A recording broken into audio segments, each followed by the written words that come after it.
Pertanyaan ini akan diseleksi oleh tim. Pertanyaan-pertanyaan yang kira-kira menambah iman dan amal soleh. Amin.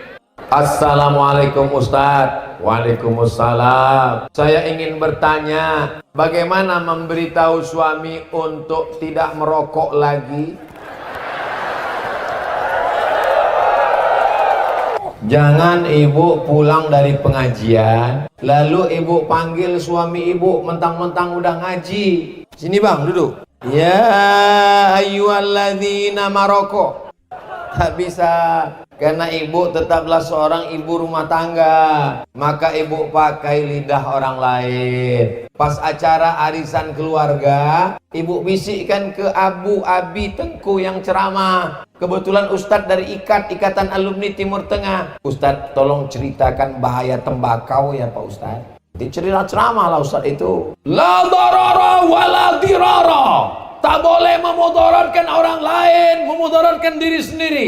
Contohnya tembakau. Habis itu khutbah Jumat, sampaikan ke pengurus, Pak pengurus, tolong singgungkan sedikit masalah tembakau nih pengurus. Khutbah Jumat, jamaah Jumat yang dimuliakan Allah, hari ini ada orang yang membakar uangnya, padahal Allah mengatakan innal mubadzirin, orang yang mubazir kanu ikhwanas syayatin, saudara setan. Jadi dari mulai khutbah Jumat, pengajian arisan keluarga, pengajian di masjid, akhirnya, tapi jangan lupa ada yang lebih hebat daripada pengajian. Ad-du'a silahul mu'min. Ibu bacakan Al-Fatihah, bertawassul kepada Rasulullah. Ya Allah, tutupkan pintu hati suamiku ini ya Allah. Tidak sulit bagi Allah. Innama amruhu idza arada syai'an ayaqula lahu kun. Lalu kenapa dibuat Allah begitu panjang ceritanya? Prosesnya. Allah ingin buat ibu dapat nikmat lebih hebat daripada dunia dan seisinya. Ayyahdiyallahu bika rajulan wahidan. Satu orang dapat hidayah karena mulutmu, khairum min humurin na'am. Lebih baik daripada seekor unta yang merah. Dalam riwayat lain, khairum minad dunya wa ma fiha. Lebih baik daripada dunia dan seisinya. Mudah-mudahan ibu yang risau dengan suaminya merokok segera berhenti insyaallah. Amin ya rabbal. Apakah boleh bagi kita untuk mengulang hafalan Quran ketika sedang dalam keadaan haid bagi perempuan Pak Ustadz? Mazhab yang paling tua Imam Hanafi, tidak boleh perempuan dalam keadaan haid membaca Quran, memegang Quran, membawa Quran. Mazhab Maliki tidak boleh. Mazhab Syafi'i tidak boleh. Mazhab Hambali tidak boleh. Tapi ada pengecualian. Mazhab Maliki boleh perempuan yang sedang uzur haid mengulang hafalan an zahri qalbin, dalam hati. Jadi nanti kalau bapak lihat ada ibu-ibu diam aja, itu sedang ulang hafalan. Diam aja. Tanya dulu, ibu hafal Quran? Enggak. Itu berarti sedang memikirkan tagihan. Mazhab Hambali boleh. Catatan, guru yang sedang mengajar Quran, ustazah sedang ngajar, maka dia boleh baca tapi putus-putus. Ya ayyuhalladzina amanu kutiba alaikumus syiyam kama kutiba alal ladzina min qablikum la'allakum tattaqun. Tak boleh baca sekali lurus. Jadi kesimpulannya dari 4 mazhab boleh membaca 2. Yang pertama, mengulang hafalan dalam hati. Yang kedua, mengajar dengan putus-putus tidak nyambung. Adapun selain dari itu, tidak boleh baca Quran, tidak boleh pegang Quran, tidak boleh bawa Quran. Izinkan saya bertanya pada malam yang berbahagia ini. Apakah kita berdosa jika kita menegur orang tua kita ketika tahu perbuatan yang mereka lakukan salah? Kuntum khaira ummah. Kalian ini umat yang terbaik. Kapan kita menjadi umat yang terbaik? Ta'muruna bil ma'ruf, ajak orang buat baik, wa tanhauna 'anil, larang orang buat mungkar. Jadi kalau orang tua kita mabuk Pak Ustadz, orang tua kita main judi Pak Ustadz, orang tua kita ke dukun Pak Ustadz, apakah judi, dukun dan mabuk itu mungkar? Mungkar. Maka kita cegah. Caranya, jadi jangan mentang-mentang udah ngaji, udah tobat, udah hijrah, dekat dengan Abu Abi Tengku Ustadz, pulang ke rumah, munafik, itu ayahmu. Kalau kau panggil dia, setan, berarti kau anak Coba lihat Nabi Ibrahim alaihissalam. Apa kata ayahnya Azar? La illam tantahi, kalau kau tak berhenti menceramahi aku, la arjumannaka, ku lempar kau pakai batu sampai mati. Wahjurni maliya, tinggalkan aku, pergi jauh sana. Apa kata Nabi Ibrahim? Sa'astaghfirulaka rabbi, aku akan mintakan ampun kepada Allah untukmu wahai ayahku. Innahu kana bi hafiya, Allah itu mengabulkan doa-doaku. Jadi tidak boleh berkata kasar kepada orang tua. Wa in jahadaka, kalau orang tuamu memaksamu ala an tusyrika bi, mempersekutukan aku, kata Allah, la tuti'huma, jangan kau taat pada orang tuamu. Tapi baca ujung ayatnya, wa sahibhuma fid dunya ma'rufa, tetaplah bergaul, berinteraksi dengan baik, jangan pernah berhenti, tapi dengan cara yang santun. Ud'u ila sabil rabbik, ajak kedua orang tuamu ke jalan Allah bil hikmah, dengan kata-kata yang santun, wal mau'izatil hasanah, dengan suri tauladan yang baik. Mesti berdebat, berargumentasi. Wajadilhum billati hiya ahsan, berdebatlah dengan cara yang terbaik. Jadi kalau kebetulan ibunya belum pakai jilbab, belum menutup aurat, mak pakai baju tutup aurat ya mak ya, kelihatannya ketiak emak tuh macam leher onta. Kasar kali cakap kau. Kalau tak percaya tengoklah mak, ini gambarnya. Jangan kasar-kasar, karena bagaimanapun dia dulu yang mengandungmu 9 bulan 10 hari, melahirkanmu meregang nyawa. Kau gendong dia dari Banda Aceh ke Makkah, terus ke Madinah, terus ke Padang Arafah, terus ke Musdalifah dan Mina, tak dapat menebus sekali teriakannya saat melahirkanmu. Dengan kata yang paling lembut, paling baik, pakai lidah orang lain, pinjam lidah ustadz untuk menyampaikan kebaikan, dan doakan dia. Allah akan membukakan pintu hidayah. Tak ada yang sulit bagi Allah, tapi Allah ingin melihat kesabaranmu dan keseriusanmu. Mudah-mudahan orang tua kita yang belum lagi dapat hidayah, dibukakan Allah pintu hidayah insyaallah. Apa hukumnya suami yang tak mau kerja bertahun-tahun, berharap istri yang bekerja untuk menafkahi keluarga? Masih ingat sirat ta'liq? Kalau saya meninggalkan istri saya sekian tahun lamanya, atau 6 bulan tidak memberikan nafkah zahir dan batin, maka istri saya datang ke pengadilan agama. Tak ingat saya sirat ta'liq Pak Ustaz? Tulislah di situ www.google.com sirat ta'liq. Tulislah di situ di YouTube, nanti kau dengar bunyi sirat ta'liq. Istri yang tak dinafkahi 6 bulan, maka dia datang ke pengadilan agama, lalu kemudian hakim akan menjatuhkan kalau cukup syarat, karena sudah ditaklikkannya kepada hakim. Tapi ini istri kan solihah baik, tak mau dia jauh dari abang, walaupun tak kerja tetaplah buah hati belayan jiwa Pak Ustaz. Susah untuk berpindah ke lain hati Pak Ustaz. Maka bagaimana caranya menyuruh dia bekerja? Laki-laki itu punya 5 kewajiban, kalau tidak dia laksanakan berarti dia meninggalkan kewajiban dosa.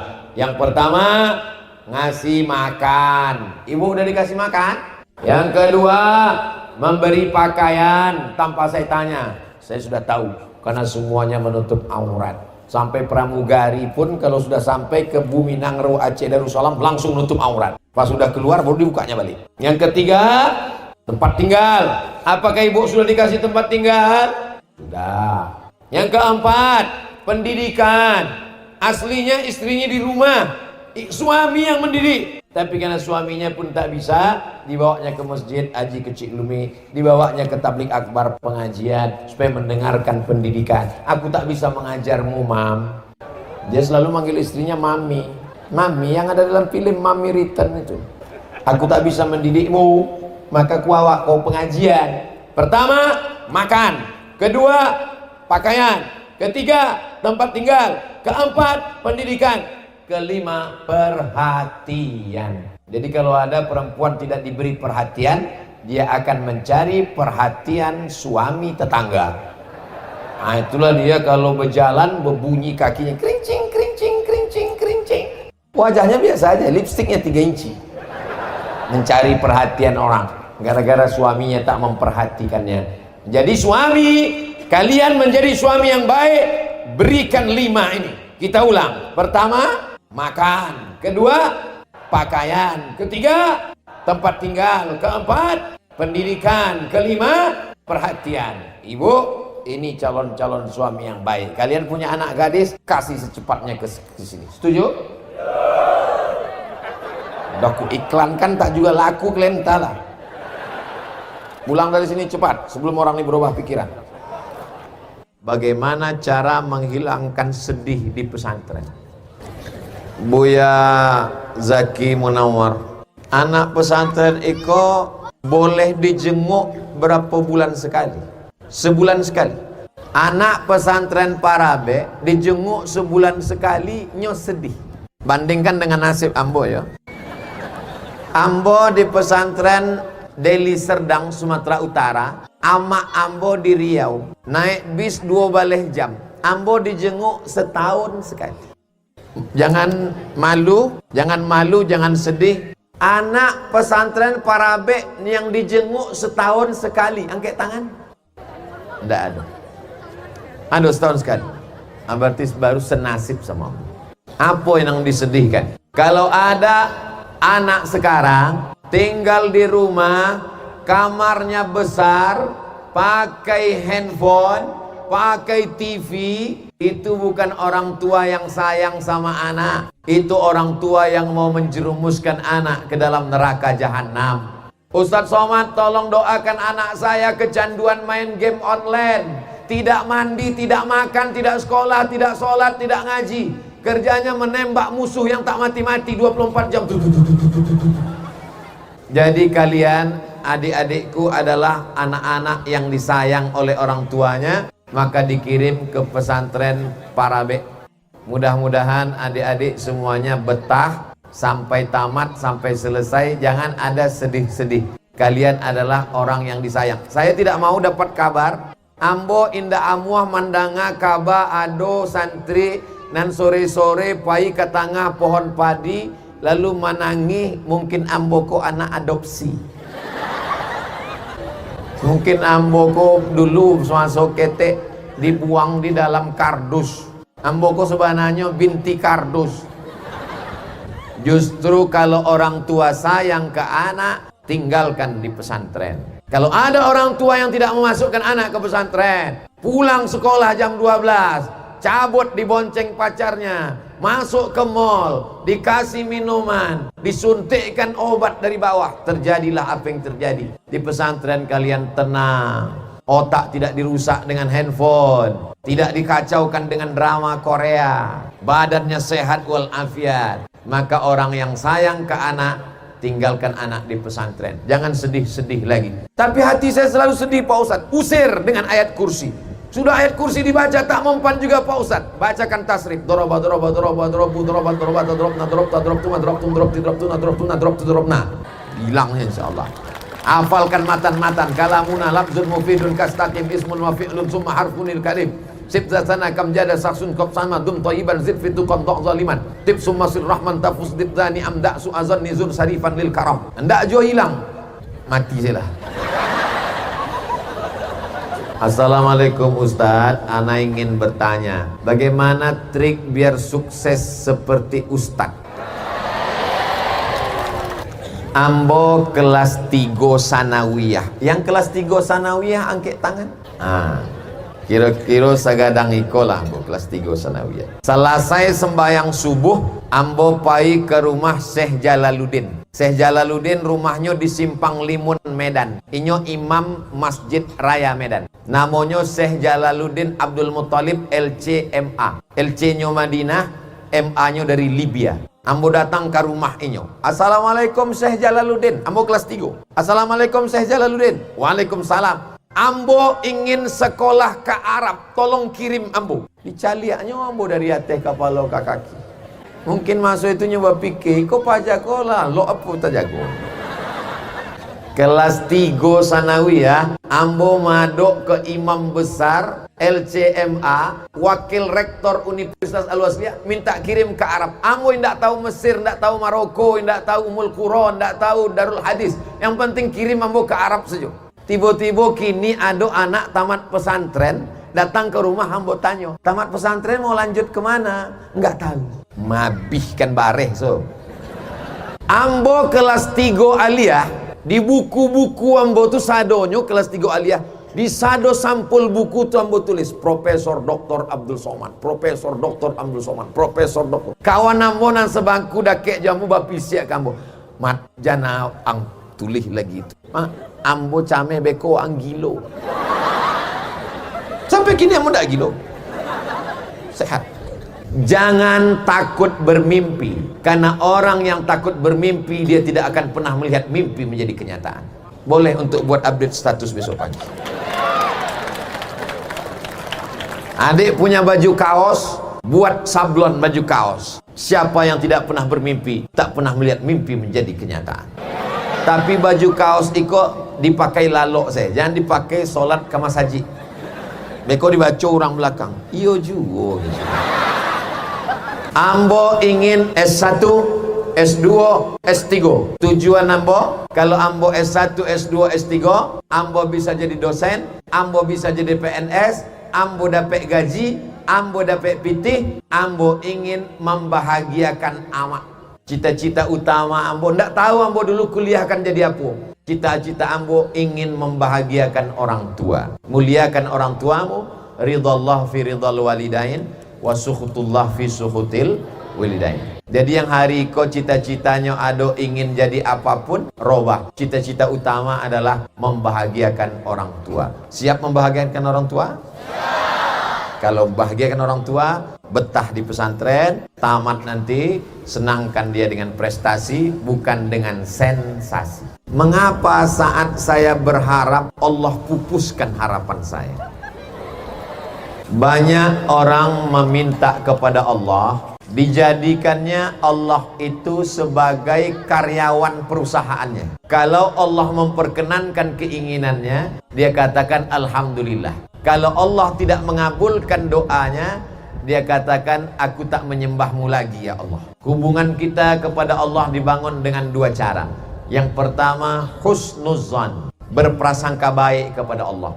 Semua tindakan Allah adalah baik. Allah itu fa'alul lima yurid. Innama amruhu idza arada syai'an ayaqula lahu kun fayakun. Yang pertama husnuzan, yang kedua ridha. Hubungan kita dengan Allah itu dibangun dengan maqam ridha. Yang paling ridha itu siapa di dunia ini? Orang yang sudah mati dimandikan jenazahnya oleh penyelenggara jenazah. Itulah yang paling ridha. Sampai hari ini belum pernah ada jenazah melawan waktu hidungnya dicongkel. Sampai hari ini kalau ada orang memandikan jenazah disiram pakai air dari kepala ke kaki, kaki kepala, belum pernah ada melawan. Begitulah kita ridhonya kepada Allah Subhanahu wa ta'ala. Jadi kita meminta kepada Allah itu bukan minal a'la ilal adna, tapi minal adna ilal a'la. Sama-sama bentuknya fi'il amar, tapi kalau minal a'la ilal adna namanya amar, kalau dari adna ke a'la namanya doa. Kita ini amar atau doa? Doa. Banyak orang sekarang amar, taqabbal. Itu bukan doa, itu amar. Dia perintah Allah. Lupa dia maqamul abid wal ma'bud. Tak ingat dia maqamul makhluk wal khaliq. Kita ini ma'bud, kita ini abid, Allah itu ma'bud. Kita ini makhluk, Allah itu khaliq. Maka kita meminta kepada Allah, kalau ini baik ya Allah, maka berikanlah. Tapi andai tidak, maka jauhkanlah dia daripada aku. Kalau ini baik ya Allah, perkenankanlah, selamatkan aku. Jadi kalau ada orang merasa keinginannya dipupuskan Allah, berarti dia perlu memperbaiki cara pikirnya, mindset, main otak, set cara berpikir. Jangan kita paksa Allah untuk menyetujui apa yang kita inginkan. Jadi cara berpikir kita dua. Pertama husnuzan, yang kedua adalah ridho. Apakah Ustadz Somad selalu mengalami keinginan yang tak terwujud? Ya. Bagaimana cara Ustadz menyikapinya? Saya menyikapinya dengan husnuzan. Berarti Allah punya rencana yang lebih baik. Misalnya nanti adik-adik setelah tamat Ma'had Ali, menjadi Ustadz Kabir, punya pimpinan pondok, menjadi pimpinan pondok pesantren, jadi syekh, jadi buya. Amin. Tapi alun babini lalu ingin menikah dengan Khadijah. Ternyata Khadijah diambil orang lain. Apakah stres? Tidak. Husnuzon, mungkin Allah ingin mengganti dengan Aisyah. Husnuzon kepada Allah, ridha kepada Allah. Jangan doanya, ya Allah dia diambil orang lain, maka matikanlah dia. Tulis di baju, kutunggu jandamu. Apa ini? Hubungan kita dengan Allah itu dibangun pertama husnuzon, bahwa Allah punya rencana yang lebih indah. Indah rencanamu, lebih indah rencana Allah Subhanahu wa ta'ala. Dan kita ridha menerima ketetapan Allah. Man lam yarda biqadai, siapa yang tidak ridha menerima takdirku, walam yasbir bibalai, siapa yang tak sabar menerima ujianku, falyatlub rabban siwaya, carilah Tuhan selain aku. Ada Tuhan selain Allah? Ada. Maka kita ridha kepada Allah. Makanya sebelum matahari terbit kita katakan raditu billahi rabbah. Buka kitab Ar-Risalah Al-Qushairiyah. Kata Imam Qushairi, aku tahu kapan Allah ridha kepadaku. Dari mana engkau tahu kapan Allah ridha kepadamu? Ketika aku ridha menerima ketetapan Allah, disitulah aku tahu bahwa Allah sedang meridhai aku. Ustaz, kami tanya, bagaimana orang yang selalu melakukan kebaikan, selalu beribadah, taat kepada Allah, selesai masalah? Apalagi? Tapi masih melakukan dosa. Ini namanya STMJ, sholat terus, maksiat jalan. Orangnya selalu melakukan kebaikan, selalu beribadah, sholat, puasa, taat kepada Allah, tapi masih melakukan dosa. Dosanya apa? Pacaran. Ya Allah, barokah jamaah yang hadir malam ini, lebih 40 orang, lebih 400 orang, lebih 4.000 orang. Mudah-mudahan semua yang pacaran putus. Yang pacaran putus. Udah selesai. Insya Allah berhenti dia tak berdosa lagi. Apalagi dah putus. Laki-laki perempuan pacaran, jalan sana jalan sini, jalan sana jalan sini, gembung masuk angin. Yang rugi laki-laki apa perempuan? Yang muntah laki-laki apa perempuan? Yang hamil laki-laki apa perempuan? Yang meregang nyawa melahirkan anak laki-laki apa perempuan? Yang malu laki-laki apa perempuan? Masih mau pacaran? Bodoh. Udah begitu hancur babak belurnya, mau juga lagi pacaran. Orang ini ya enak, apalagi playboy cap tupai, lompat sana, lompat sini, lompat sana, habis anak orang macam pokok kelapa dibuatnya. Habis pokok kelapa tuh lobang-lobang, lobang sini, lobang sana. Apalagi playboy cap gayung, cedok sana, cedok sini, cedok sana, cedok sini. Kalian laki-laki ini kan, kalian akan menikah dengan perempuan dan anak kalian nanti akan anak perempuan. Ustadz, aku anakku laki-laki. Aku laki-laki, adikku laki-laki, anakku laki-laki. Yang pertama Mizyan Hazik Abdillah, yang kedua Sami Ahmad Misbahi Ibadillah. Laki-laki. Kenapa tak perempuan? Mana aku tahu? Kau akan punya anak perempuan, kau punya adik perempuan. Jangan sepelekan perempuan. Kalau kau jantan, jangan kau bawa bunga mawar, tapi bawalah mahar. Setuju? Hai bapak-bapak, kalau kau punya anak gadis, datang laki-laki pertama kali, kasih dia air minum. Datang kedua kali, tanya, what do you want? Kau mau apa datang kemari? Ini udah 2 kali kau datang kemari. Nah, membawa anak bapak sekali aja. Kau pikir anakku ini toples? Kami mau jalan-jalan aja pak, sebentar aja. Nanti kami belikan bapak mie ayam. Tak ada mie ayam, pergi kau. Datang ibu itu dari dapur, kasihlah bang, kita dulu lebih parah dari itu. Inilah yang buat hancur dunia persilatan. Alhamdulillah, menjadi orang Aceh itu nikmat. Kenapa? Karena ada polisi wilayah Hizbah. Itulah untungnya menjalankan syariat Islam. Tidak hanya narkoba, tidak hanya judi, tapi masalah aurat laki-laki perempuan pun diatur, dan ada polisi adab yang mengurus masalah itu insyaallah. Ya Allah, jagalah bumi Nangro Aceh Darussalam ini tetap bersyariat, supaya anak-anak kami ini selamat dari zina ya Allah. Yang pacaran-pacaran segera kalian berhenti. Kalau ada anak muda buat dosa, tengok dosanya apa. Oh, dosanya pakai narkoba Pak Ustadz, kirim dia ke pesantren. Apa nama pesantrennya? BNN, Badan Narkotika Nasional. Kalau dosanya pacaran, nikahkan dia. Carikan perempuan, asalkan perempuan dapat, nikahkan. Tahu saya cantik-cantik kali. Saya bekerja di sebuah kantor pemerintahan yang aturan bekerjanya dari pagi sampai sore. Tapi di kantor saya bekerja, kami cuma bekerja dari jam 9 sampai azan zuhur. Ngapain kau sampai sore? Ulang saya lagi ya. Saya bekerja di sebuah kantor pemerintahan yang aturan kerjanya dari pagi sampai sore. Tapi di kantor saya kerjanya cuma dari jam 9 sampai zuhur. Apabila piket baru sampai azan asar. Aturan itu dibuat atas kesepakatan pegawai-pegawai. Sedangkan saya sendiri sebagai pegawai kontrak. Gimana hukumnya saya bekerja di situ, Pak Ustadz? Apakah gaji yang saya terima halal atau haram? Pekerjaan itu dua jenisnya. Yang pertama yang dipakai waktunya, yang kedua menyelesaikan tugasnya. Contoh bekerja yang dibayar waktunya. Masuk jam 8, keluar jam 4. Itu yang dibayar adalah waktunya. Jadi kamu masuk itu yang dibayar waktu. Dia melayani orang banyak. Pokoknya dari jam 8 sampai jam 4 dia mesti ada di situ. Karena orang datang akan dia layani orang banyak.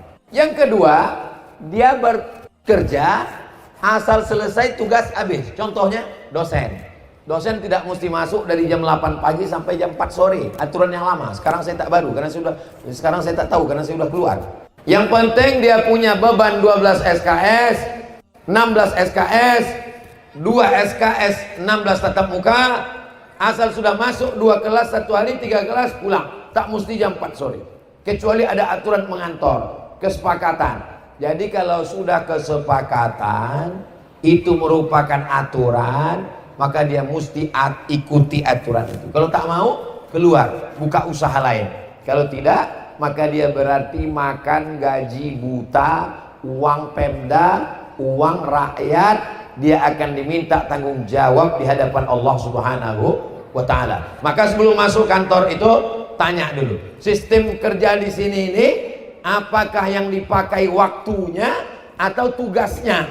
Kata atasan, tak ada tugas-tugas di sini. Pokoknya kau masuk dari jam 8 pagi sampai jam 4 sore. Jam 4 baru boleh keluar. Cek log pagi, cek log sore. Itu berarti mesti gitu. Tapi kalau kata dia asal selesai tugas pulanglah. Berarti jam 12 pun selesai pulang. Ada yang 2 jam selesai pulang. Karena yang dilihat tugasnya. Yang dibayar itu mengerjakan tugasnya, bukan waktunya. Jelas? Kalau tak jelas pulang sekali lagi. Bagaimana menurut Ustadz tentang penerapan ilmu fikih, tauhid, tasawuf, serta penerapan contohnya dalam kehidupan? Perempuan auratnya semua mesti ditutup, kecuali wajah dan telapak tangan. Pertama, akidah. Kedua, fikih. Ketiga, tasawuf atau akhlak. Pertama, akidah. Kedua, fikih. Ketiga, akhlak atau tasawuf. Kenapa disebut tasawuf? Karena diambil dari kata sofa, artinya suci, mensucikan hati dari hasad, dengki, busuk hati, iri, hasad, membersihkan hati, tazkiyatun nafs. Ada ustadz ceramah di masjid, kalau kamu menjalin transaksi hutang piutang, maka bayarlah tepat pada waktunya. Itu pembahasannya tentang akidah, fikih atau akhlak? Tentang fikih, karena terkait tentang hutang piutang, muamalat. Ada ustadz ceramah, Allah itu mengetahui segala perbuatan kita. Walaupun kita berada di dalam toilet, kamar mandi berbuat dosa, sebesar ujung rambut, sebesar ujung pisau, sebesar ujung jarum, sebesar tapak kaki semut yang hitam di tengah malam yang gelap. Ini masalah akidah, fikih atau akhlak? Akidah. Marilah kita mensucikan hati kita. Jangan sampai kita dengki menengok orang. Ada orang rumah baru sakit jantung koroner. Ada orang mobil baru naik darah tinggi. Ada orang bini baru kita langsung mati mendadak. Ini masalah apa? Akhlak. Maka dimanapun ngajinya itu tak keluar dari 3: akidah, fikih, dan akhlak. Dari mana sumbernya? Dari hadis Jibril, akhbirni anil iman. antashhada alla antu'mina billahi wa malaikatihi wa kutubihi wa rusulihi wal yawmil akhir wa bil qadari khairihi wa syarrihi. Akhbirni 'anil Islam, antashhada an la ilaha illallah wa anna muhammadar rasulullah wa tuqimas shalah wa tutiyaz zakah wa tasuma ramadan wa tahujjal baita in istata'ta ilaihi sabila. Akhbirni 'anil ihsan, anta'budallaha ka'annaka tarahu fa illam takun tarahu fa innahu yaraka. Beribadahlah engkau seakan-akan Allah melihatmu. Kalau kau tidak bisa melihat Allah, maka Allah melihatmu. Itulah penerapan dan konsep 3: iman, Islam, ihsan, akidah, fikih, dan tasawuf. Apakah berdosa jika tiap pagi sholat subuhnya lambat? Ini nampaknya mau nawar-nawar nih. Mana siapa yang tidur walam yusalli, sampai kelewatan tak sholat subuh, balas syaitanu fi udhunih, setan kencing di telinganya. Allah masih sayang, tak nampak tulisannya. Kalau Allah tak sayang, disingkapkan Allah hijab, tertulis ini WC setan. Maka jangan sampai tidak sholat subuh. Jam itu di setel. Di Aceh sholat subuhnya jam berapa? Jam 5. Astel jam 5. Saya alhamdulillah walaupun udah tua, itu jam kalau udah berbunyi pasti saya bangun. Kecuali kalau saya datang pulang lembur pengajian dari luar kota jam 3. Kalau udah jam 3 pulang saya tak tidur lagi. Bagus saya tunggu azan subuh. Karena kalau saya tertidur nanti terlewat sholat subuh. Jadi kalau ada orang Aceh sholat subuh jam 5, pulang dia ke rumah habis nonton bareng jam 4.30. Bismika Allahumma ahya wa amut. Itu bukan tidur, memang sengaja tak mau sholat subuh. Bangun jam 8, sholat subuh. Heran anak saya itu Pak Ustadz, sejak dengar pengajian Ustadz sholat subuh, sholat duhanya pun berkunut sekarang. Iyalah subuh kesiangan. Karena memang susah bangun walaupun sudah memasang alarm dibangunkan oleh kawannya. Apakah ada solusi atau doa yang bisa diamalkan Pak Ustadz? Tidur cepat, jangan sampai lambat tidur. Tidur cepat, jam 10 tidur. Udah jam lewat 11, insya Allah habis ini pulang terus. Saya sejak Piala Dunia ini nggak bisa tidur cepat Pak Ustadz, karena udah terbiasa malam. Pulang dari sini, kau beli antimo, langsung tidur. Tapi sebiji, jangan sepapan. Seminggu tidurnya. Dan siang jangan tidur siang terlalu lama. Qailulah sebentar, setengah jam, 1 jam. Cepat tidur supaya mudah bangun. Saya kalau tidur jam 12 masih bangun jam 4. Masih bisa. 1, 2, 3, 4. Tapi kalau sudah jam 3 saya pulang, saya tak tidur lagi. Karena kalau tidur payah bangun, tunggu-tunggu aja menulis, membaca, segala macam, mendengar. Itu bangun nanti langsung sholat subuh. Begitu kuncinya. Mengenai batas menutup mukena wanita sampai dagu, apakah sebelum mengetahui apakah harus mengqadha ulang sholatnya Pak Ustadz? Mazhab Hanafi, mazhab Syafi'i, ini kaki ini mesti ditutup kaki, pakai kaos kaki atau pakai kain yang menutup sampai ke bawah. Mazhab Hanafi kata dia tidak. Mazhab Hanafi ini rasional. Mazhab Hanafi katanya kaki tak perlu ditutup. Kenapa tak perlu ditutup? Karena waktu berdiri kaki itu ditutup oleh kain. Waktu tegak tapak kaki itu tertutup otomatis. Waktu sedang sujud kaki itu tertutup dengan kain. Maka kaki itu di dalam. Untuk apa ditutup? Kata rasional mazhab Hanafi.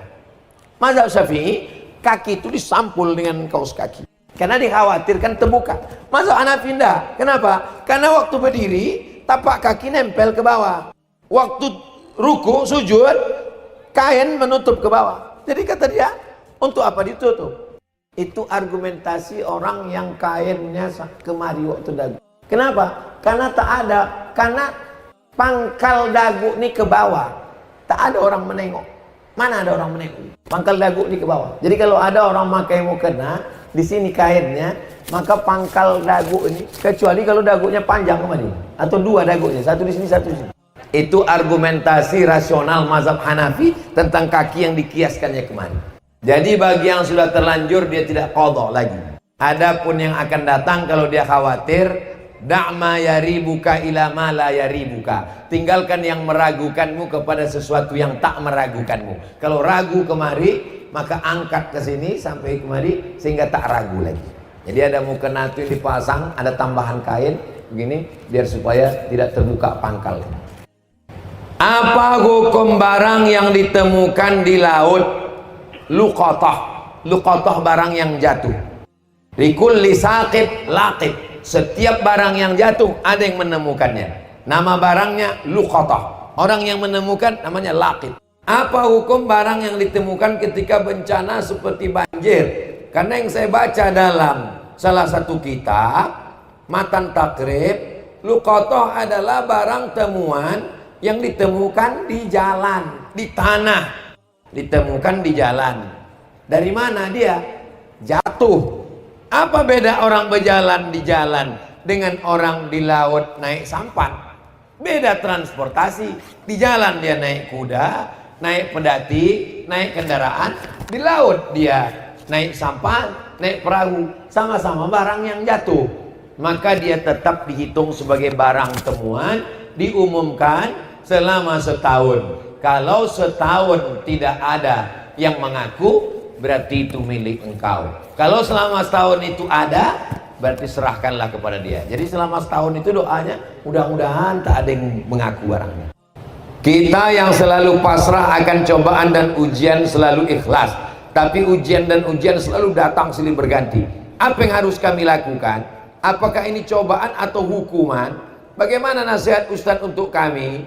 Terima kasih Pak Ustadz. Semoga Ustadz Tengku Abdul Somad selalu dalam lindungannya. Amin. Adakah manusia ini yang tidak diuji Allah Subhanahu wa taala? Tak ada. Nabi Adam alaihissalam diuji. Apa doanya? Rabbana zalamna anfusana wa illam taghfir lana wa tarhamna lanakunanna minal khasirin. Nabi Ibrahim diuji. Ujian pertama punya ayah Azar penyembah berhala. Ujian yang kedua menghadapi umat yang menyembah bintang gemintang. Ujian yang ketiga menghadapi umat yang menyembah berhala. Ujian yang keempat tidak punya anak. Ujian yang kelima punya anak mesti diasingkan ke tanah suci. Ujian yang keenam diminta untuk menyembelih anak. Tidak ada manusia yang hidup tanpa ujian.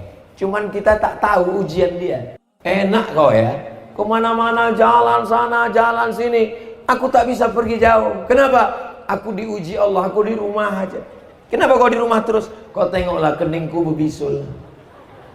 Kita sangka dia ini yang berjalan ke sana ke sini ini tak ada ujian. Enak kau ya, jalan ke sana kemari tak ada ujian. Aku sebetulnya dari tadi ini jalan sana ke sini karena berbisul juga. Di mana? Di sini. Tapi bukan berarti saya berdiri dari tadi ini berbisul. Jadi kadang kita menyangka orang lain tak ada bisulnya, padahal bisul dia lebih parah, cuman dia tak mengeluh saja. Apakah yang datang ini azab? Ada orang demam. Dari mana kita tahu demamnya itu azab? Atau demamnya itu menggugurkan dosa? Atau demamnya itu mengangkat derajat? Kan tiga kemungkinan. Tak tahu kita. Tidak ada hadisnya. Kalau demamnya demam panas tinggi, itu laknat. Kalau demamnya demam puyuh, itu ngangkat derajat. Enggak ada. Maka sikap kita kalau datang sesuatu yang tak menyenangkan, husnuzon. Ana indah husnuzon ni'abdi bi. Mudah-mudahan dengan segala musibah itu Allah melepaskan dari dosa-dosa kita. La yusibul mu'min min nasabin, wala wasabin, wala saqamin, wala syaukin. Orang yang duri menusuk tapak kakinya, demam panas, gundah gulana, sakit kepala, kafarallahu anhu biha sayyiati. Dengan itu Allah menghapuskan segala dosa-dosa.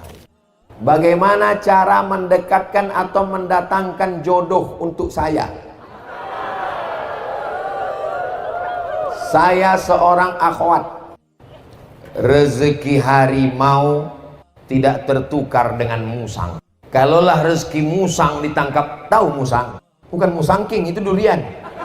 Kalaulah rezeki musang ditangkap harimau, maka musang itu sudah punah di dunia ini. Apakah masih ada musang sekarang? Masih. Kalau musang itu rezekinya diambil harimau, karena harimau lebih cakarnya lebih tajam, karena harimau lebih kuat, lalu dimakannya rezeki musang, maka sudah lama musang itu punah. Namanya musang saurus. Buktinya harimau tetap ada, musang tetap ada. Itu bukti bahwa rezeki sudah dijamin Allah Subhanahu wa ta'ala. Apa kata Imam Al-Hasan Al-Basri? Alimtu anna rizqi la ya'khudhuhu ghairi. Aku tahu rezekiku tak akan mungkin diambil orang. Fatma'anna qalbi, maka hatiku pun menjadi yakin. Rezeki kita tak akan mungkin diambil orang. Rezeki kita mesti kita yang mengambilnya. Kalau kita Ahlus Sunnah wal Jamaah, kita yakin rezeki itu punya kita dan kita berusaha untuk mengambilnya insyaallah. Jadi calon suami kalian tak akan mungkin diambil oleh tetangga kalian. Amin. Malu pula orang mengambilkan. Jadi tak ada rezeki yang tertukar. Rezeki itu lebih tahu alamat kita daripada kita mengetahui rezeki kita. Begitu yang disebutkan dalam hadis Nabi Muhammad sallallahu alaihi wasallam. Tapi jangan gara-gara ini lalu kita menjadi Jabbariyah. Kalau ditanya, gimana? Ada ingin menikah? Serahkan pada Allah. Ini bukan Ahlus Sunnah, ini Ahlul Bid'ah, namanya Jabbariyah. Sedangkan Ahlus Sunnah ada ikhtiar. Di sini ada Ustadz Ketua Ikat, ada alumni Azhar yang baru pulang, ganteng, cerdas, S2, hafal Quran, udah nikah. Ada yang masih lajang, temui Ustadz Tengku Fadil. Tengku Fadil, ada tak stok-stok yang lama pun tak apa-apa. Temui Ustadz Tim Uas, Ustadz Nazar, ada tak yang second pun tak apa. Gitu, ada ikhtiar dan usaha. Boleh seorang wali menawarkan adiknya, anak gadisnya, ditawarkan. Besok kau datang ke rumah ya, ini aku mau jumpakan sama adikku. Datanglah kalian ke rumah abang ini. Habis itu disuruhnya lah adiknya keluar. Keluar dia bawa teh manis.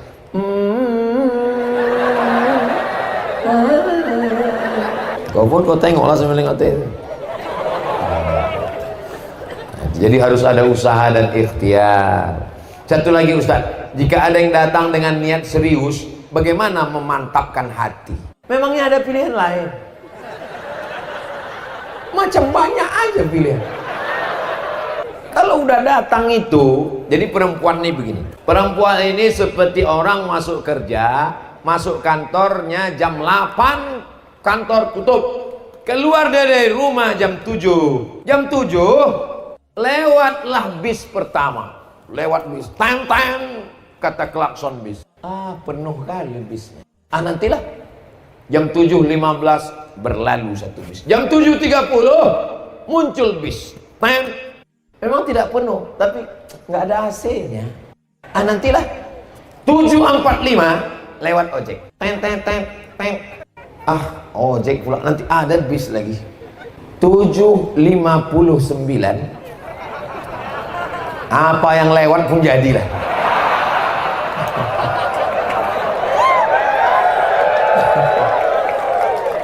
Macam paham aja tuh. Jangan banyak pilih, nanti terpilih-pilih, tebu, terpilih bukunya. Makanya dalam hadis yang kalian pilih itu kata Nabi cuma 2 saja. Idza ja'akum man tardawna dinahu. Wahai perempuan-perempuan, kalian punya wali, ayah kalian, datuk kalian, abang kalian, adik kalian, paman kalian. Kalau datang laki-laki meminang anak, keponakan, cucu kalian, 2 saja. Tardawna dinahu, baik agamanya, wa khuluquhu, baik akhlaknya, fazawwijuhu, nikahkan dengan dia.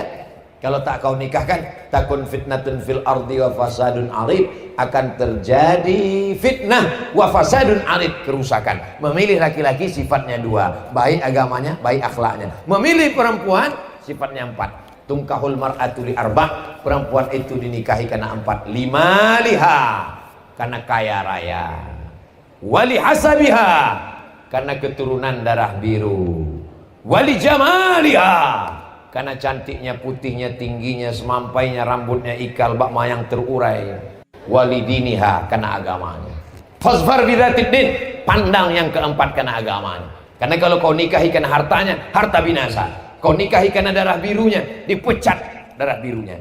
Kau nikahi dia karena cantiknya, perempuan macam bunga. Bunga itu sifatnya kembang, cantik, harum, semerbak, lalu kemudian dia pun akan layu. Satu-satunya bunga yang tak layu cuma satu, bunga plastik. Makanya banyak perempuan itu sekarang mukanya kresek semua isinya. Hidung kresek, dagu kresek, pipi kresek.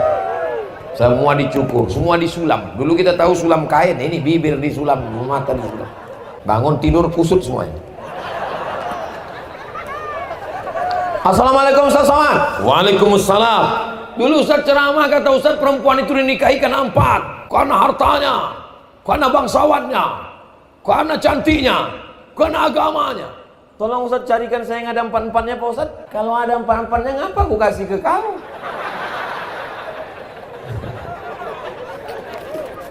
Tolong untuk yang ini nanti diedit. Bahaya nih. Masya Allah, tabarakallah. Tahlil kan mengingat kematian, betul. Haul juga mengingat kematian, betul. Tapi khusus para habaib, pertanyaannya, apa hukum keduanya? Apakah keduanya sama? Tahlil diambil dari la ilaha illallah. Namanya tahlil, la ilaha illallah, la ilaha illallah, la ilaha illallah. Haul diambil dari hala yahulu haulan. Haul artinya 1 tahun. Makanya membayar zakat mesti ada nisab, berat minimal 85 gram emas, mesti ada haul, artinya sudah dipegang selama 1 tahun. Ada haul, ada nisab. Haul Habib Ali Zainal Abidin, itu berarti sudah 1 tahun. Haul yang ke-25 berarti sudah 25 tahun. Apa bedanya dengan tahlil? Sama, isinya sama. Bedanya haul biasanya para habib, ulama besar, dan dalam haul itu biasanya dibacakan manaqib atau biografi. Kalau orang biasa, apa yang mau dibacakan? Dia tidak punya biografi. Lahir, minum kopi, meninggal. Tidak sempat punya sejarah dalam hidupnya. Tapi bukan berarti dia tidak mulia di hadapan Allah. Ini hanya penggunaan istilah. Namanya beda, tapi isinya sama. Biasanya isinya apa? Biasanya isinya 5. Yang pertama, baca Quran. Yang kedua, tahlil, la ilaha illallah. Yang ketiga, membacakan sejarah yang meninggal. Yang keempat, silaturahim. Yang kelima, doa. Sekarang kita kaji satu persatu. Yang pertama, baca Quran. Apa hukum baca Quran? Baca Quran hukumnya wajib. Maka jika ada orang meninggal dunia lalu kemudian dia membaca Al-Quran, yang dikirim itu adalah pahala bacaannya. La aqulu alif lam mim harf. Alif lam mim tidak dihitung 1 huruf. Walikulli harfin asyru amsalihah. 1 huruf dibalas 10. Jadi kalau ada orang baca Yasin, Yasin berapa huruf? 20. Karena ya 1 huruf, sin 10 huruf, ya 20, Yasin. Kenapa Ustaz selalunya baca Yasin? Al-Baqarah kepanjangan. Yang paling bagus itu sebenarnya bukan baca sepotong-sepotong. Kata Imam An-Nawawi, wa in khatimul Quran.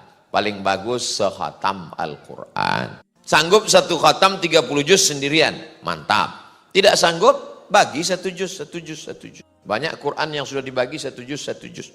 Saya waktu ke Makkah umroh, saya beli 30 juz, tapi yang bisa dibagi 1 juz, 1 juz. Kalau tidak sanggup, baca Yasin. Yasin nggak sanggup, Al-Fatihah. Al-Fatihah pun tak sanggup, laut dekat. Al-Quran pahalanya dikirimkan. Ya Allah, sampaikanlah pahala bacaan kami kepada Habib, kepada Kiai, kepada Tuan Guru, kepada... Kalau Abdul Somad meninggal, Bapak Ibu di Buton mau bacakan Al-Fatihah?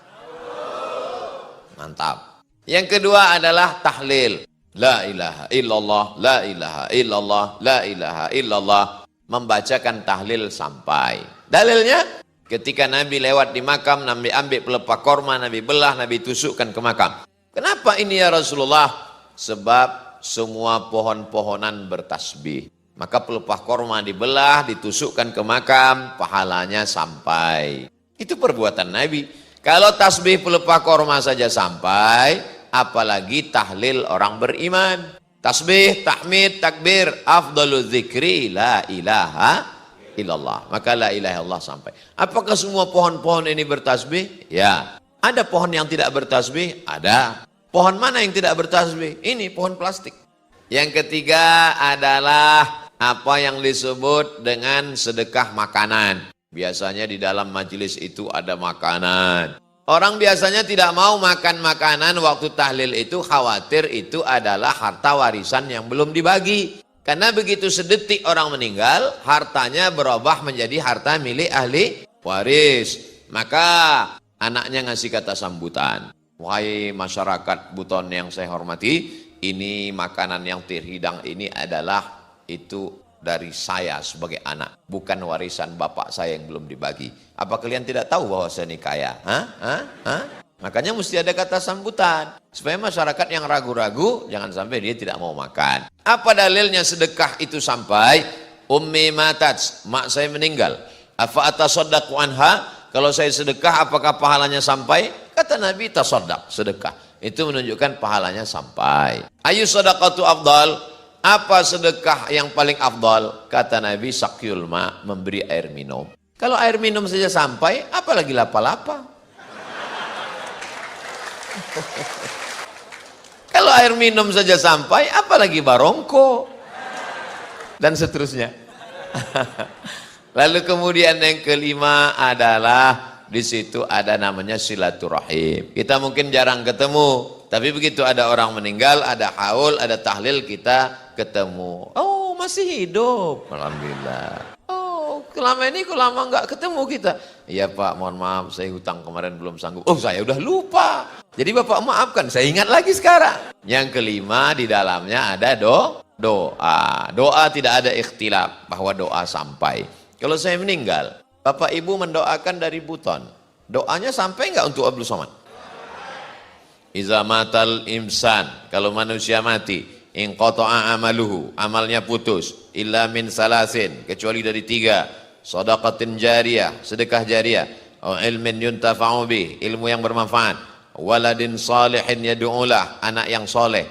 Sekarang saya tanya, apakah doa Bapak Ibu sampai ke saya? Tapi katanya yang sampai cuma 3. Sekarang saya tanya, apakah doa Bapak Ibu sampai ke Abdul Somad?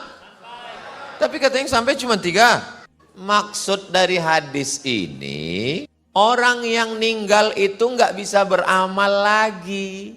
Sebelum meninggal dia sholat duha. Setelah meninggal, kalau dia sholat duha kita lari.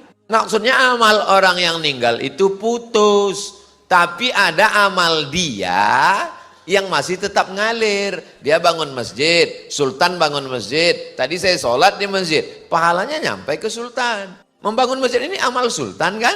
Kemudian ilmun yuntafa'u bih, ada ustadz ngajar, setelah ngajar dia meninggal, ajarannya diamalkan muridnya, sampai apa tak sampai? Itu amal dia. Yang ketiga anak itu amal kita atau tidak? Amal kita. Enggak paham Pak Ustadz? Anakmu itu amalmu, karena kau beramal lah maka istrimu hamil. Paham? Itu maksudnya, orang yang meninggal itu amalnya putus. Adapun Bapak Ibu yang masih hidup, amal Bapak Ibu nggak putus. Jadi banyak orang nggak paham. Kamu kenapa nggak datang tahlilan? Sudah putus. Apanya yang putus? Nggak tahu, pokoknya putus. Maka mesti dijelaskan, yang putus itu amal orang meninggal. Adapun orang hidup, amalnya tetap ngalir pada orang yang meninggal. Mana contohnya? Sholat jenazah. Sholat jenazah itu orang hidup apa orang mati? Orang hidup. Dikirim untuk orang mati. Kalau gitu ngalir apa enggak? Ngalir. Jadi nanti kalau ada orang di Buton mengatakan sudah putus, berarti jenazahnya nggak usah disolatkan. Pas ditanya, kenapa nggak kau solatkan? Udah putus beb. Paham? Hadisnya sahih, tapi banyak orang nggak sahih memahami hadis ini. Diajak tahlil nggak mau. Kenapa nggak mau mendoakan? Putus. Apa yang putus? Jangan tanya-tanya.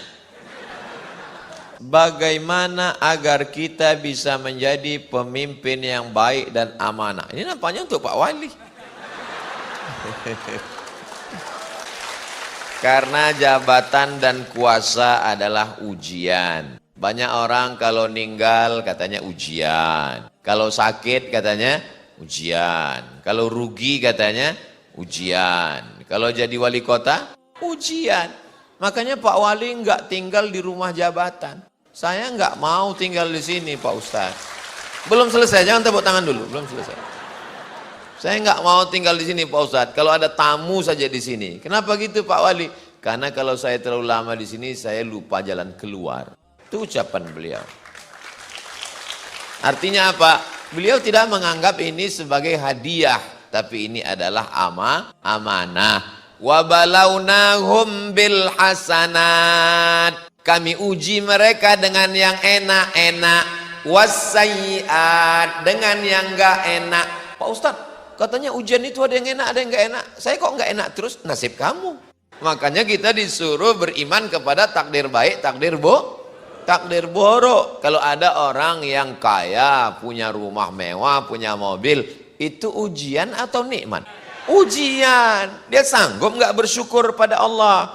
Kalau ada orang kebetulan miskin, susah, melarat, belum lahir bapak meninggal, pas lahir emak meninggal, itu ujian. Disuruh supaya bersabar. Kalau dapat nikmat syukur, kalau dapat yang tidak enak bersabar. Adapun orang yang diberikan jabatan, pakailah jabatan itu untuk menolong agama Allah. Sultan-sultan Kesultanan Buton diberikan Allah jabatan, dibangunnya benteng supaya Belanda tidak bisa menyerang, dibangunnya masjid supaya akidah kuat, diaturnya sistem syura supaya setelah meninggal tidak meninggalkan konflik orang kelahi rebutan kekuasaan. Akhirnya negeri aman dan damai, pahala mengalir. Buton baldatun thayyibatun wa rabbun ghafur. Anak-anak muda ini mudah-mudahan ada yang jadi gubernur, ada yang jadi presiden. Dengan jabatan itu kau akan menolong agama Allah. Allahu Akbar. Jikalau ada laki-laki yang gemulai, tapi tidak merias wajahnya seperti perempuan, tidak menggunakan pakaian perempuan, dan tidak gay, apakah dia tetap mendapatkan dosa seperti bencong? La'anallahul mutasyabbihin minar rijal bin nisa. Allah melaknat laki-laki yang menyerupai perempuan. Ada langkah sebelum, ada langkah setelah.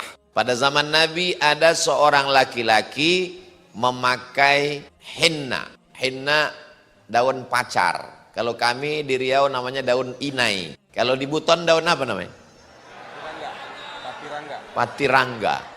Itu ditumbuk, biasanya dipakai untuk menikah. Di zaman Nabi itu untuk perempuan, laki-laki nggak pakai. Lalu kemudian di zaman Nabi ada laki-laki yang memakai, dibawa ke Rasulullah. Kata Rasulullah, asingkan dia ke satu tempat bernama Naqi, tempat pemakaman Baqi, tempat pengasingan Naqi. Asingkan, karena ini bisa menular. Itu lemah gemulai itu kalau kita berteman lama-lama bisa menular. Maka dia mesti diasingkan, dia mesti dikarantina. Tapi jangan satukan dengan karantina COVID. Tapi kalau dia sudah sampai pada tingkat melakukan hubungan homoseksual, maka ada hukuman yang jelas. Man wajadtumuhu ya'malu amala qaumi Lut. Kalau kamu dapati ada orang yang tertangkap melakukan perbuatan umat Nabi Lut, nama kampungnya Sadum, perbuatannya disebut dengan perbuatan orang Sadum. Maaf, itulah dia Sodom. Perbuatan orang Sadum, sodomi. Maka dinaikkan bagian kerak bumi ke atas, yang atas turun ke bawah. Ja'alna 'aliyaha safilaha. Kami jadikan bagian atas turun ke bawah, yang bawah naik ke atas. Amtarna 'alaihim, kami hujani mereka. Bihijaratim, dengan batu. Min sijjilim mandud, dari api yang terbakar. Akhirnya mereka pun mati bergelimpangan. Salah satu contohnya adalah kaum-kaum homo yang membeku jadi batu di Pompei. Nah, ini semua menjadi iktibar pelajaran. Kalau dia tidak memakai pakaian perempuan, tidak memakai aksesoris perempuan, tidak operasi kelamin, dan dia tidak homo, seperti pertanyaan, hanya dia gemulai saja. Nggak tahu entah kenapa dia gemulai. Mungkin terlalu banyak makan cendol, sehingga dia seperti tak bertulang. Dia nggak apa-apa, tidak ada hukum bagi dia, karena dia tidak melakukan dua. Pertama, tidak menyerupai perempuan dan tidak melakukan hubungan seksual sejenis. Nah, ini penting kita jaga. Makanya saya yakin dan percaya anak-anak muda di Pulau Buton tidak akan melakukan itu. Karena masyarakat Buton ini masyarakat yang gagah dan perkasa. Seandainya orang Buton ini lemah gemulai, mana mungkin bisa bangun benteng terbesar di dunia? Mengangkat batu. Jadi kalau ada yang lemah-lemah gemulai yang agak-agak ada tandanya, bawa ke sini, suruh dia memperbaiki benteng-benteng yang udah roboh, angkat. Insya Allah hilang bencongnya. Bagaimana hukumnya anak angkat yang tidak tahu asal usulnya mau menikah? La nikaha illa biwaliyin. Perempuan tidak boleh nikah kecuali dengan wali. Walinya pertama ayah. Kalau nggak ada ayahnya kakek. Kalau tidak ada kakeknya paman, adik ayah. Kalau tidak abang ayah. Kalau tidak adik ayah laki-laki. Kalau tidak ada juga berarti yang pertama ayah. Yang kedua kakek. Yang ketiga abang laki-laki. Yang keempat adik laki-laki. Yang kelima abang ayah laki-laki. Yang keenam adik ayah laki-laki. Kalau tidak ada walinya, dia ditemukan Pak Imam pulang dari masjid, tiba-tiba depan rumah ada kardus. Dikasih namanya binti kardus. Maka waktu nikah walinya adalah fassultanu waliyun man la waliyalaha. Maka yang menikahkannya adalah sultan. Sultan Kesultanan Buton. Sultanlah yang menikahkan. Lalu setelah Kesultanan Buton menggabungkan diri dengan Negara Kesatuan Republik Indonesia 1960, Sultan tidak lagi ada kuasa, maka yang berkuasa adalah Presiden. Presiden mengangkat Menteri Agama, Menteri Agama mengangkat Kanwil Provinsi, Kanwil mengangkat Kemenak Kota, bau-bau, Kemenak Kota mengangkat Pak Kua. Itulah makanya yang menikahkan itu adalah Pak Kua. Maka tidak ada di Indonesia ini Bu Kua. Karena kua perempuan tidak bisa menikahkan. Paham? Anak angkat yang tidak tahu asal-usulnya akan menikah. Anaknya laki-laki. Dan bagaimana cara mendoakannya Pak Ustadz? Kalau ada seorang anak laki-laki, dia tidak tahu ayahnya siapa. Dia mau menikah. Nggak masalah. Karena laki-laki tidak perlu wali. Lalu kemudian kalau ada seorang anak, ayahnya tidak tahu dia bagaimana mendoakannya? Maka dia berdoa kepada Allah tetap seperti kita yang ayahnya tahu namanya. Rabbighfirli wali walidayya warhamhuma kama rabbayani shaghira. Karena dia tak tahu. Jadi kalau dia nanti mau kita doakan, siapa namanya? Nama dia Abdus Somad. Ayahnya kita nggak tahu. Bin Abdillah, anak hamba Allah. Kita husnuzan bahwa ayahnya itu adalah hamba Allah. Dan di dunia ini, kecuali Nabi Adam dan Nabi Isa, setiap manusia pasti ada ayah dan ibunya. Mohon maaf, ada di Pulau Buton yang nggak ada ayah, nggak ada ibunya. Cuman nggak tahu bahwa mereka ada. Apakah karena kita tidak tahu lalu mereka tidak ada? Kita tidak tahu, tapi mereka ada. Ada satu lagi Pak Ustadz yang nggak ada ayah, nggak ada ibunya. Siapa? Mr. Bean. Mr. Bean fiksi, bukan nyata. Maka tetap doakan ayah ibumu dengan doa Rabbighfirli wali walidayya warhamhuma kama rabbayani shaghira. Semoga Allah senantiasa memberikan kesehatan dan keselamatan pada Pak Ustadz. Amin. Saya seorang pemuda yang tengah berjuang menuntut ilmu, meraih impian. Saya jatuh hati pada seorang muslimah.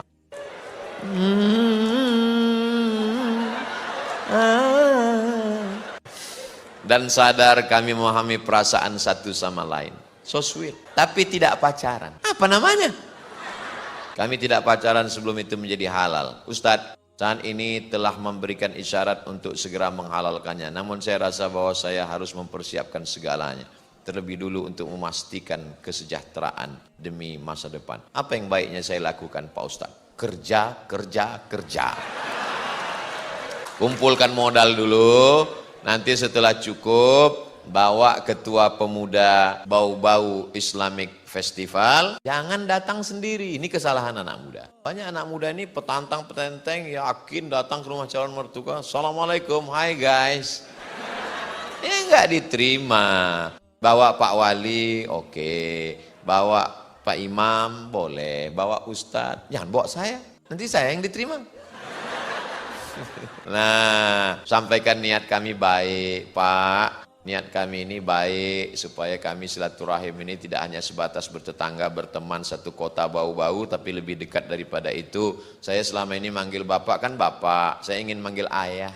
Rebutlah tepat di hatinya, dia akan jadi milikmu untuk selamanya. Jangan lupa doa, jangan hanya sekedar usaha. Jangan mentang-mentang sudah merantau nun jauh di Jakarta, Bandung, Surabaya. Pulang ke bau-bau, bawa mobil mewah, bawa emas. Begitu datang, Assalamualaikum Pak, Waalaikumsalam, puluh cipika-cipiki. Maksud kami mau Minang. Dia baru aja akad ahad kemarin. Itu rasanya melihat pantai laut bau-bau seperti permadani yang terhampar. Ingat, bunga bukan setangkai, kumbang bukan seekor. Patah tumbuh hilang berganti, hilang satu tumbuh seribu. Allahu Akbar. Semangat jomblo-jomblo nih Pak Wali.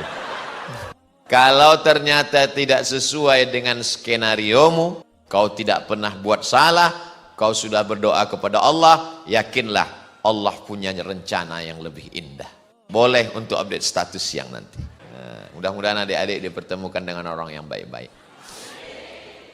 Assalamualaikum Ustaz. Waalaikumsalam. Ada pertanyaan, kaum Hawa, maaf, yang sedang halangan tidak boleh tadarus. Karena pemahaman saya selama ini keliru, saya tidak bisa. Perempuan yang sedang halangan, menurut 4 mazhab paling tua Imam Hanafi, nomor 2 Imam Maliki, nomor 3 Imam Syafi'i, nomor 4 Imam Hambali, maka dia tidak boleh baca Quran. Kecuali 2. Yang pertama, guru. Jadi kalau ada adik-adik, ibu-ibu yang jadi guru di sekolah, kebetulan mata pelajaran tajwid atau Al-Quran, tafsir, dia boleh ngajar tapi bacanya putus-putus. Ya ayyuha alladzina amanu kutiba alaikumus siyam.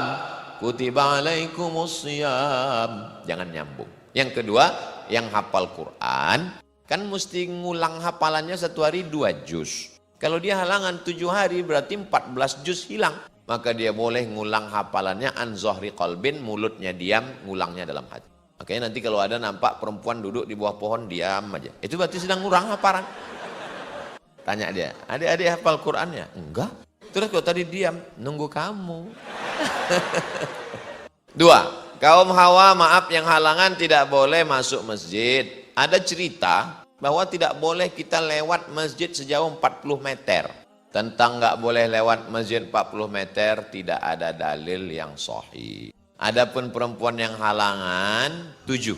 Tidak boleh masuk masjid, tidak boleh baca Quran, tidak boleh megang Quran, tidak boleh bawa Quran, tidak boleh iktikaf, tidak boleh sholat, tidak boleh puasa. 7. Referensinya di mana Pak Ustadz? Nama kitabnya Al-Fiqhul Islami wa Adillatuh. Assalamualaikum warahmatullahi wabarakatuh Ustaz. Waalaikumsalam. Tentang kesaksian dalam surat Al-Baqarah ayat 143 dan surat Al-Hajj ayat 78, Nabi akan menjadi saksi atas perbuatan umatnya. Sedangkan kita sebagai umat Nabi menjadi saksi terhadap segenap manusia. Wa qul i'malu, beramallah. Fasayarallahu amalakum, Allah akan melihat perbuatan kamu. Wa rasuluhu, Rasul akan menyaksikan perbuatan kamu. Lalu kemudian nanti semua orang akan dikumpulkan di padang mahsyar. Lalu kemudian Allah SWT mengatakan dalam Al-Quran, Ji'na bika alaihim syahida. Nanti engkau Muhammad SAW akan menjadi saksi bagi seluruh umat. Nabi Muhammad menjadi saksi bagi seluruh umat dan kita menjadi saksi untuk umat-umat. Pertanyaannya, bagaimana mungkin kita sebagai umat Nabi Muhammad akan menjadi saksi terhadap seluruh manusia? Kok bisa kita sebagai saksi? Sebagai saksi apa? Lalu kemudian kita pun dipanggil sebagai saksi di pengadilan. Kepada Bapak A, saksi tersumpah, wallahi demi Allah, tallahi demi Allah, billahi demi Allah. Apakah Anda bersaksi? Saya siap bersaksi. Bahwa orang ini pernah mencuri? Saya pernah bersaksi bahwa orang ini pernah mencuri. Apakah kamu melihat? Enggak. Ya tidak bisa jadi saksi. Bagaimana mungkin Nabi Muhammad menjadi saksi? Ji'na bika ala haula'i syahida. Engkau menjadi saksi. Karena Nabi Muhammad SAW sudah ada sebelum Nabi Adam. Adam, Idris, Nuh, Saleh. Nabi Muhammad kan terakhir Ustaz. Kok bisa Nabi Muhammad duluan?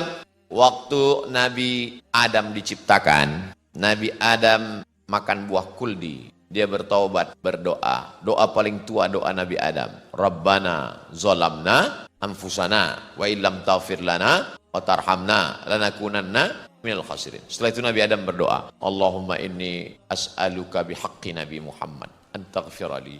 Ya Allah, berkat Nabi Muhammad, ampunkan dosa aku. Nabi Adam berdoa kepada Allah menyebut nama Nabi Muhammad. Allah bertanya. Allah bertanya bukan karena Allah tidak tahu, Allah Maha tahu. Adam, iya. Dari mana kau tahu Muhammad? Kata Nabi Adam, lamma khalaqtani, ketika kau ciptakan aku, rafa'tu ra'si, nafakhta fihi ruhi. Ini tanah, lalu ditiupkan Allah ruh ke dalam tanah, lalu tanah itu pun hidup menjadi Adam, lalu aku pun membuka mataku, kata Nabi Adam. Ketika aku buka mataku, tertulis di tiang arash Allah, di sampingnya ada kata Muhammad. Aku tidak tahu Muhammad itu siapa, tapi aku yakin namanya bisa bersanding dengan namamu ya Allah, pasti dia adalah makhlukmu yang paling kau cinta. Jadi Nabi Muhammad SAW akan menjadi saksi terhadap nabi-nabi yang lain, bahwa nabi-nabi itu sudah melaksanakan tugasnya. Itu dalil bahwa Nabi Muhammad akan menjadi saksi. Nah, bagaimana dengan kita? Kita ini kan datang di akhir zaman, kok bisa-bisanya kita nanti akan menjadi saksi? Sebab kitab yang terakhir diturunkan ke kita warisi dari Nabi Muhammad SAW, adalah edisi terakhir dari Zabur, Taurat, Injil. Kalau di dalam kitab sebelumnya hanya ada kisah-kisah, pujian-pujian dan doa-doa, maka di dalam Al-Quran ada kisah, ada pujian, ada doa, ada hukum. Wa tammat kalimatu rabbika sidqa. Al-yawma akmaltu lakum dinakum wa atmamtu alaikum ni'mati wa raditu lakumul islama dina. Maka walaupun kita datang terakhir, tapi yang pertama masuk surga adalah umat Nabi Muhammad SAW. Kitab yang paling sempurna dan umur yang paling panjang. Walaupun umur umat Nabi Nuh meninggal 950 tahun. Bayangkan itu, kalau sekarang berapa kali ganti KTP. Tapi umur kita bisa lebih panjang daripada itu. Dari mana? Setiap 1 tahun dapat 83 tahun. Lailatul Qadri khairum min alfi syahr. Jadi kalau 10 tahun dia hidup, maka dapat 830 tahun. Kalau dia hidup 20 tahun, tiap tahun dapat Lailatul Qadar 1660 tahun. Nah, ini kelipatan yang diberikan Allah Subhanahu wa taala. Kita menjadi saksi karena kita yang terakhir, kita bisa melihat, kita disuruh mempersaksikan bahwa umat ini bersaksi tiada Tuhan, la ilaha illallah, Muhammadur Rasulullah. Tapi sesama kita nanti bisa kenal, ini pasti umat Nabi Muhammad. Dari mana kita tahu bahwa ini umat Nabi Muhammad? Ghurril muhajjalin, bekas-bekas wuduknya bercahaya, wajahnya bercahaya, tangannya bercahaya, rambutnya bercahaya, telinganya bercahaya, kakinya bercahaya. Nanti pas di padang mahsyar nggak ada yang pakai seragam korpri. Dari mana kita tahu bahwa ini? Ketika melihat ada nanti bercahaya bekas wuduknya, berarti ini. Semakin lama dia mempertahankan wuduknya nggak batal, makin terang cahaya. Nanti tiba-tiba ketemu 5 watt. Ini yang wuduknya cuma Jumat aja. Tiba-tiba ketemu cahayanya terang benderang. Ini adalah satu geng dengan kita. Ini umat Nabi Muhammad SAW. Begitulah Allah memuliakan ini. Tapi nanti ada orang sudah bercahaya dekat dengan Nabi Muhammad. Inilah orang yang banyak bersolawat. Allahumma salli ala Sayyidina Muhammad. Aqrabu majlisan. Orang yang paling dekat majlisnya. Wajahnya bercahaya. Lalu kemudian tiba-tiba dia nanti ada tenda. Ada tenda di bawahnya. Semuanya kepanasan. Tapi orang ini dapat tenda. Dapat atap. Ada baruganya. Di padang mahsyar. Ini siapa? Inilah umat Nabi Muhammad. Kullu mri'in tahta zilli sadaqati. Orang yang bernaung di bawah sedekah. Jadi yang tadi malam itu ada yang bersedekah sampai 25 juta, 26 juta. Itu 26 juta mungkin baruganya macam inilah, kokoh 26 juta. Ada yang 500.000, itu tenda biru plastik. Ada yang 15.000, itu koran. Nggak usah lah kita teruskan, kasihan nanti dia. Ya, jadi kita ini nanti punya kelebihan-kelebihan. Dan ketika itu nanti yang pertama masuk ke dalam surga adalah umat Nabi Muhammad SAW. Kenapa? Kenapa umat Nabi Muhammad? Karena ketika panas terik di padang mahsyar, udah nggak tahan lagi mereka ngadap ke Nabi Adam. Adam, tolonglah menghadap Allah, kami kepanasan, udah nggak tahan ini. Kata Nabi Adam, aku malu sama Allah. Ketika disuruh jangan dekati pohon kuldi, aku malah makan buah kuldi, nggak sanggup menghadap Allah. Mereka datang ke Nabi Nuh. Nabi Nuh, tolong. Kata Nabi Nuh, aku malu. Anakku kan anakku ajak naik perahu, nggak mau. Ya bunayyarkam ma'ana. Wahai anakku, mari naik ke atas perahu. Anaknya Kan'an nggak mau. Aku malu kepada Allah. Mereka datang kepada Nabi Musa, mereka datang kepada Nabi Ibrahim, mereka datang kepada Nabi Isa. Kata Nabi Isa, aku malu. Setelah aku diangkat, mereka menyembah aku, kata Nabi Isa. Akhirnya mereka datang kepada Sayyidina wa Maulana wa Syafi'ina wa Zukhrina wa Qurrati A'yunina Muhammad sallallahu alaihi wasallam. Maka dialah, itulah yang disebut dengan syafaat uzma, syafaat paling besar. Maka karena dia yang mampu menghadap Allah, maka umat dialah duluan yang akan masuk ke dalam surga Jannatul Firdaus. Wasiqal ladzina taqaw rabbahum ilal jannati zumara. Mereka akan dibawa masuk ke dalam surga zumara, tidak sendirian, berjamaah. Jadi masuk surga itu tidak sendirian, berjamaah. Bagaimana dengan yang jomblo? Mereka pun punya jamaah juga. Namanya jamaah jombloan sejati. Masuk mereka ke dalam surga, dipanggillah perjamaah. Jamaah Kesultanan Buton. Panggil. Tiba-tiba ada Abdul Somad di dalam. Loh, tanya malaikat, ini bukan orang Buton, kok bisa di sini? Aku kemarin tausiah, masuk. Itulah gunanya kita berjamaah dengan orang-orang baik, supaya kita disatukan bersama orang baik, supaya kita bersama dengan orang baik, bersama di Pulau Buton, bersama di Bau-Bau, bersama di surga Jannatul Firdaus.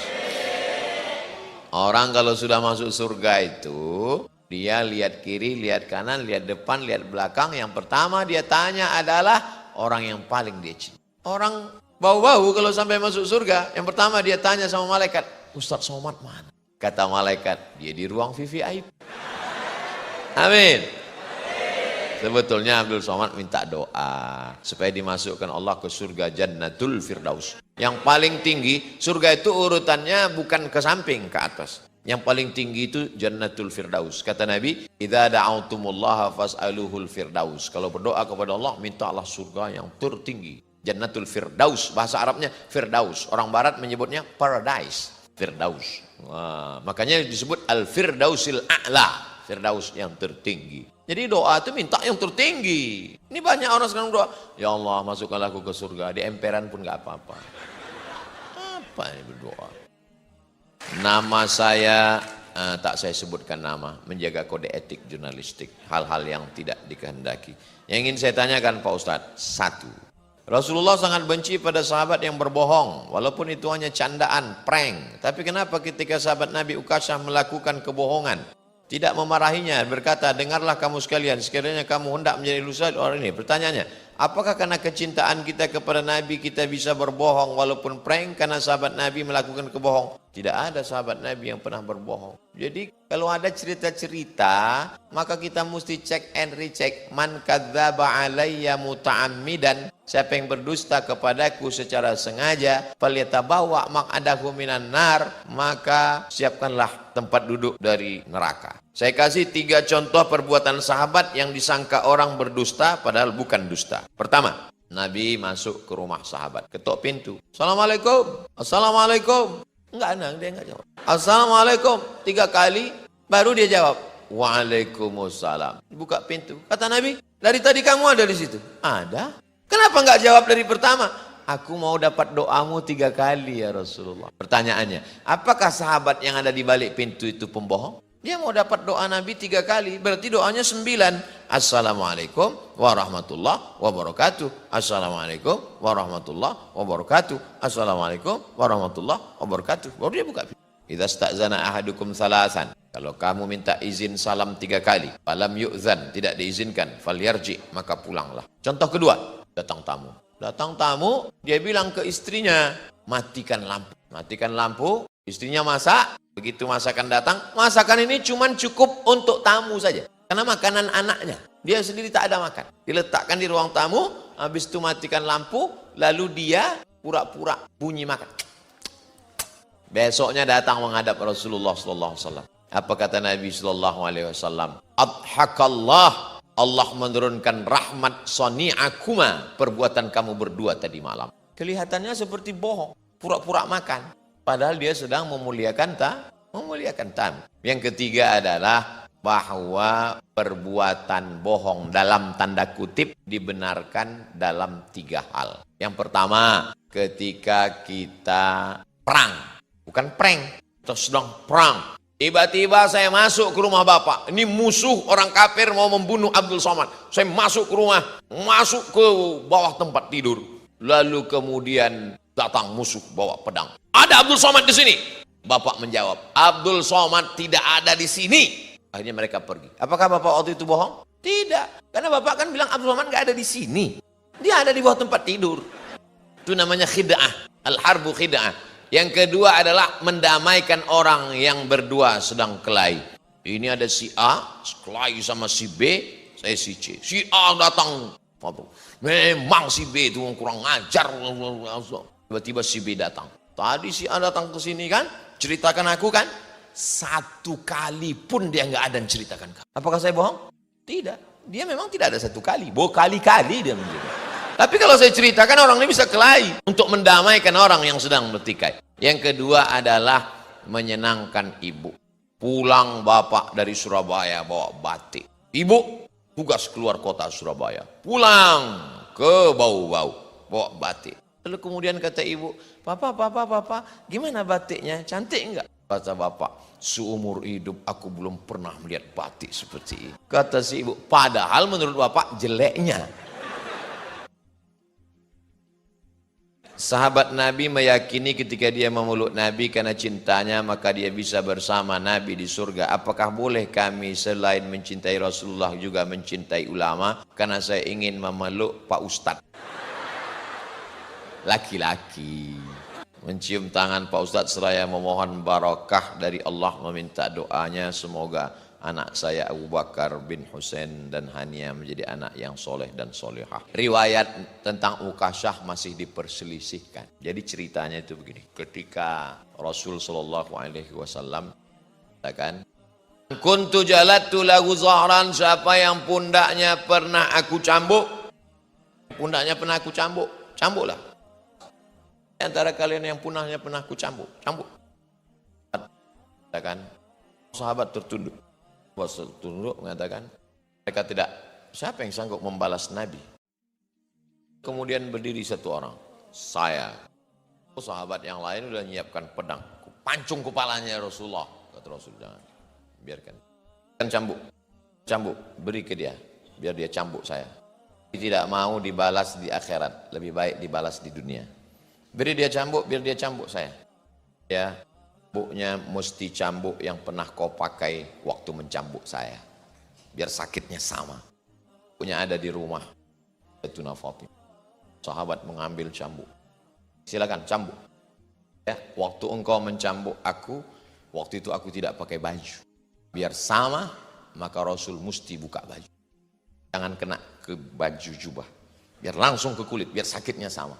Sahabat udah geram, kita pancung kepala orang.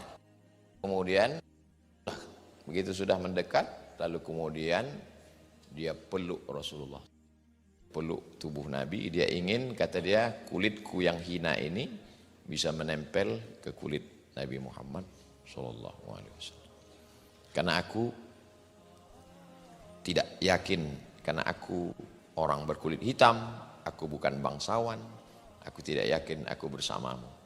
Dalam hadis lain dikatakan Nabi, almar'u ma'aman ahab. Orang akan bersama dengan siapa yang dia cintai. Mudah-mudahan kecintaan kita juga akan membuat kita bisa bersama dengan Rasulullah Sallallahu Alaihi Wasallam. Tentang status hadis ini masih diikhtilafkan di antara ulama. Ada yang mengatakan ada yang mengatakan tidak ada. Terlepas dari itu semua, bahwa isinya bercerita tentang cinta dan bagaimana cara dia meraih cinta Rasulullah Sallallahu Alaihi Wasallam. Wallahu a'lam bishawab.